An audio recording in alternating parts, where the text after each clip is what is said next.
The year 2025 marked a pivotal moment in Nepal's history, a Gen Z revolution that dramatically reshaped the country's political landscape.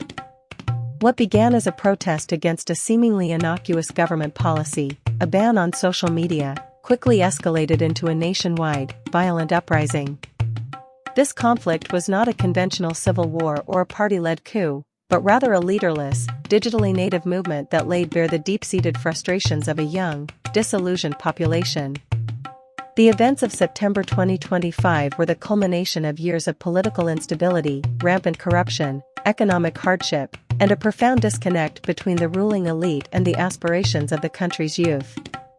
The immediate trigger for the conflict was the government's decision on September 4, 2025, to ban 26 social media platforms, including Facebook, X, formerly Twitter, and YouTube. While the official reason given was the platform's failure to register under new government rules, the ban was widely perceived as an attempt to stifle online dissent. This move, however, backfired spectacularly. The ban ignited a firestorm of protest, with young Nepalis, who had long used these platforms to voice their grievances, taking to the streets. The protests, which started peacefully on September 8, quickly turned violent as security forces responded with tear gas, water cannons, rubber bullets, and even live ammunition. The ensuing clashes resulted in a significant loss of life, with dozens killed and hundreds injured.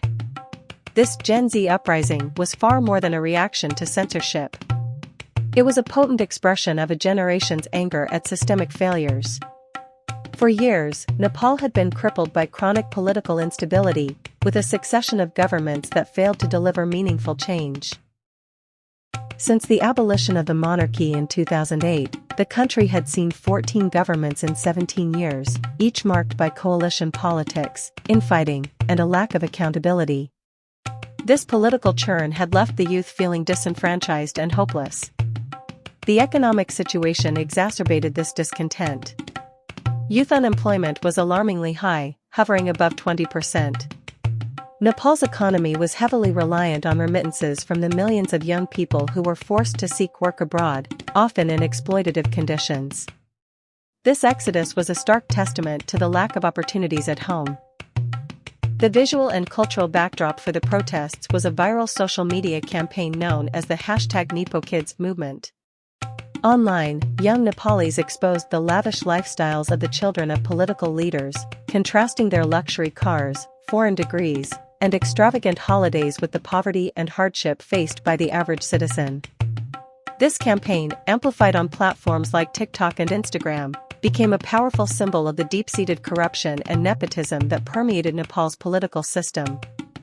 The government's social media ban was seen as a direct attempt to silence this critique, further enraging the youth and propelling them from their digital spaces to the physical streets. The protests escalated rapidly, culminating in a period of intense violence and political chaos. In defiance of curfews, protesters set fire to government buildings, including the federal parliament and the Supreme Court. The homes of prominent politicians, including the Prime Minister, were torched. This widespread destruction signaled a near-total collapse of civilian governance. Prime Minister KP Sharma Oli and his government resigned, creating an unprecedented power vacuum. The Nepalese army stepped in to restore order, imposing a nationwide curfew and assuming the role of the ultimate arbiter in the crisis. The defining characteristic of the 2025 conflict was its unique organizational structure. Unlike previous movements in Nepal, this one was largely leaderless and organic. It was mobilized and coordinated through digital networks, with platforms like Discord acting as a virtual parliament where thousands of young people debated their future and proposed alternatives to the discredited political class. This digital cohesion allowed the movement to bypass traditional political parties and present a unified front. The protesters rallied around a demand for an interim government and, in an extraordinary turn of events, endorsed former Chief Justice Sushila Karki, a known anti-corruption crusader, as their choice for interim prime minister.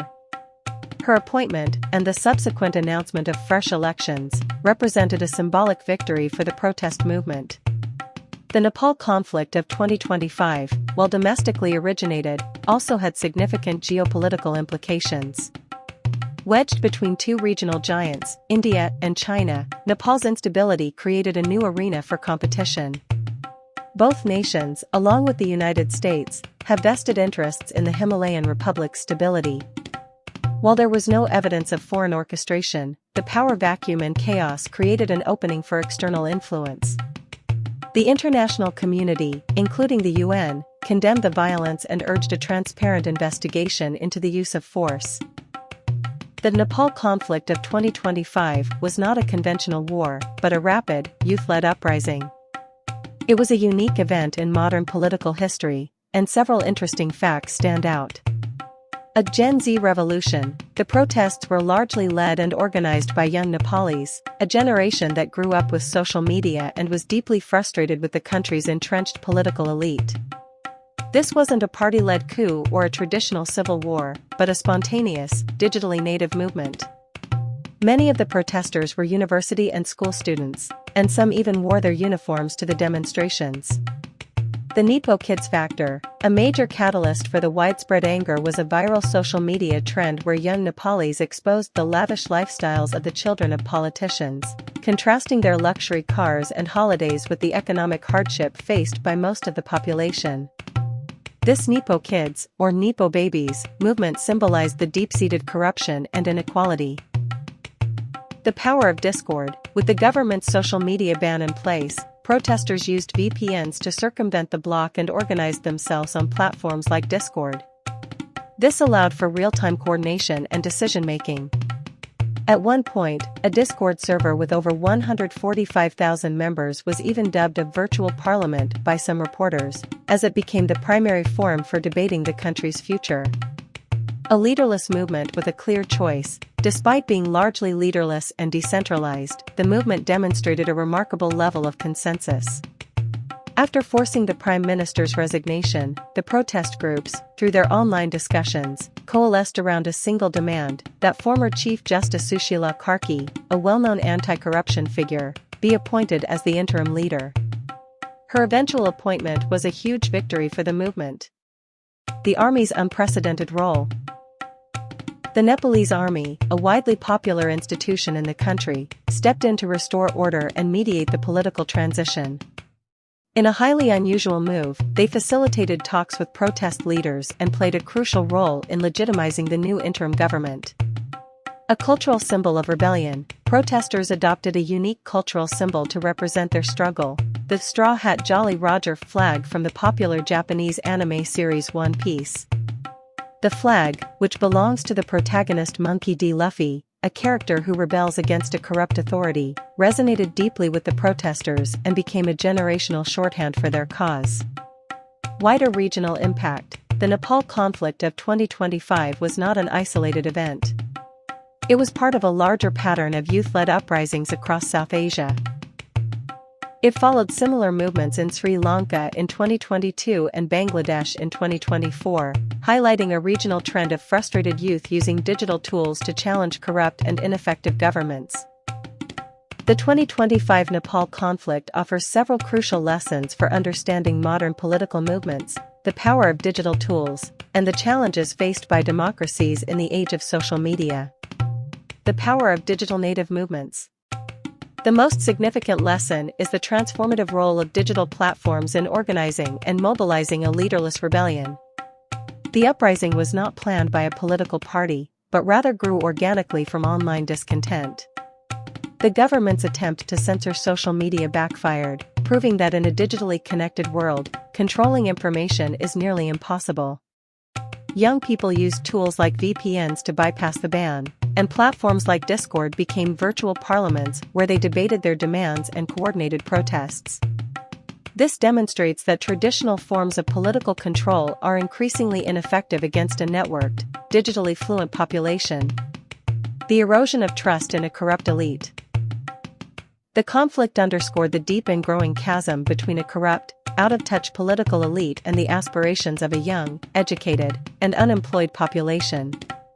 The #NepoKids campaign wasn't just a meme, it was a potent symbol of the systemic nepotism and corruption that had plagued Nepal for years. The youth saw their leaders' children flaunting extravagant lifestyles while they struggled with high unemployment and a bleak economic future. This visual contrast, amplified online, galvanized a generation that had lost all faith in the existing political system. The limits of traditional governance. Nepal's crisis serves as a stark warning to governments worldwide.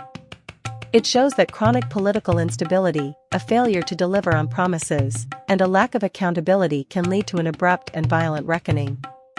The constant churn of governments, the widespread corruption, and the reliance on remittances from a diaspora of disillusioned youth created a powder keg. The government's heavy-handed response, firing on unarmed protesters, shattered any remaining trust and accelerated its downfall. This emphasizes that in an age of instant information and social accountability, brute force can no longer suppress popular discontent. The use of force can, in fact, become the very fuel that ignites a larger revolution. In conclusion, the conflict of 2025 was a watershed moment for Nepal. It was a testament to the power of digital native activism and the profound frustration of a young generation that had lost faith in its political institutions. The uprising brought down a government and installed an interim leader, but it also exposed the fragility of Nepal's democratic republic. While the immediate violence subsided, the long-term political stability remains uncertain. The fundamental question that looms is whether this revolution will lead to genuine systemic change, addressing the root causes of corruption, inequality, and unemployment, or whether it will simply be another chapter in Nepal's long history of political instability. The legacy of the 2025 conflict hinges on whether the digital momentum can be translated into lasting, institutional reform that truly empowers the next generation of Nepalis.